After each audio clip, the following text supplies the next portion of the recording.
नमस्कार मंडळी, तुम्हा सर्वांचं आणखीन एका मिनी ब्लॉगमध्ये मी अंकिता पाटील खूप खूप स्वागत करते। नवीन दिवसाची खूप छान अशी सुरुवात झाली आहे।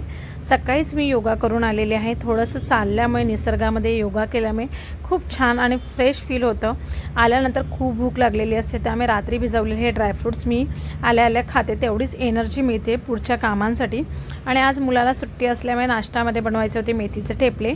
इथे मेथी बारीक चिरून घेतलेली, त्यामध्ये दही, काळे तीळ, थोडंसं ओवा घातलेलं आहे, हळद, मीठ, मसाला आणि धने जिरे पावडर आणि थोडी मिरची पावडर आणि अद्रक किसून घालायचं आहे।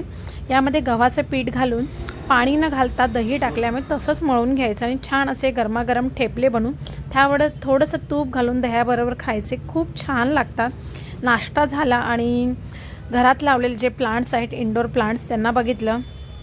मी आठवड्यातनं 2 वेळा पाणी घालून घेते आणि शनिवारी हे काम मी करतेच आणि इतर वेळी जेव्हा टाईम मिळतो तेव्हा प्लांटला पाणी घालते, कारण पावसाळा असल्यामुळे तेवढंसं पाण्याची गरज लागत नाही।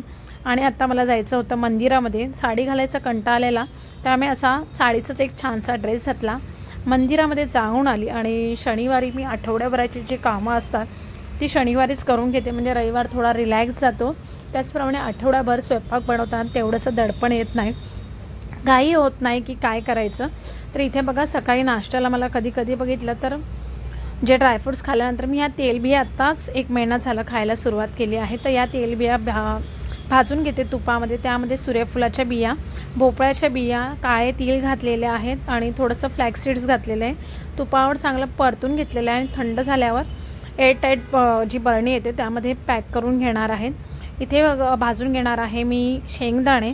आठवड्याभरासाठी शेंगदाण्याचं जे वाटण लागतं त्यासाठी शेंगदाणे भाजून अर्ध्या भागाचं मी कूट करून घेतले। त्याचप्रमाणे खोबऱ्याचं सुक्कं वाटणही तयार करून घेतलेलं आहे। संध्याकाळच्या नाश्त्यासाठी चणे भाजून घेतले, त्यामध्ये थोडीशी हळद आणि मीठ घातल्यामुळे चणेही खूप छान लागतात। त्याचप्रमाणे तुपामध्ये थोडे मखाणे, पावभाजी मसाला घालून आणि लिंबू पिळून असा थोडासा फ्लेवर दिल्यामुळे खूप छान लागतात। आणि आठवड्याभरासाठी असे मखाणेही मी भाजून तुपामध्ये एअरटाईट डब्यामध्ये पॅक करून ठेवलेले आहेत। त्याचप्रमाणे बडीशोप, ओवा, शापू भाजून ठेवली। अशी आठवड्याभराच्या स्वयंपाकाची तयारी शनिवारी करून ठेवल्यामुळे बऱ्यापैकी माझा आठवडाभर रिलॅक्स जातो।